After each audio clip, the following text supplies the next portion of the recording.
Ассалаумағалейкум көпшілік. Дүбірлі көш каналымыз сіздерге қуанышты хабармен бөлісетін болады. Назарларыңыз бізде болсын. 2020 жылы пандемия себебінен, яғни коронавирус деген аурудың таралуы себебінен тоқтап қалған сыртқы көш қайтадан жандана бастады. Кеше ғана Қытайдың Шинжаң өлкесінен 20 отбасы Қазақстанға көшіп келді.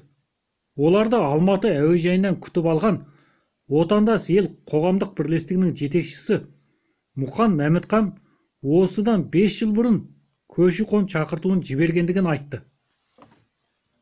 2017 және 2018 жылдары Отандас ел қоғамдық бірлестігі Қытайда тұратын 100 отбасына көші-қон шақыртуын жіберген.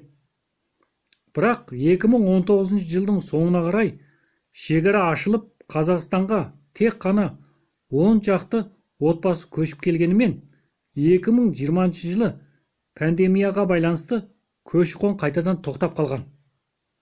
Ал енді осы реткі көшіп келгендердің айтуына қарағанда, Қытай билігі қазір тек қана отбасы мен толық көшетіндерге ғана рұқсат беріп отыр екен.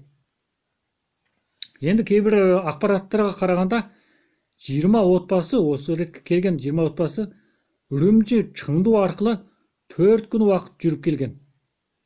Олар қазір уақытша Алматы облысына орналасады. Кейін өздерінің шарт жағдайларына қарай тұрақтап тұратын жерді талдайтын болады. Ал енді биылғы алғашқы көштің бастамасына ақ жол тілейміз. Көшке ұласып, қазағымның саны арта берсін.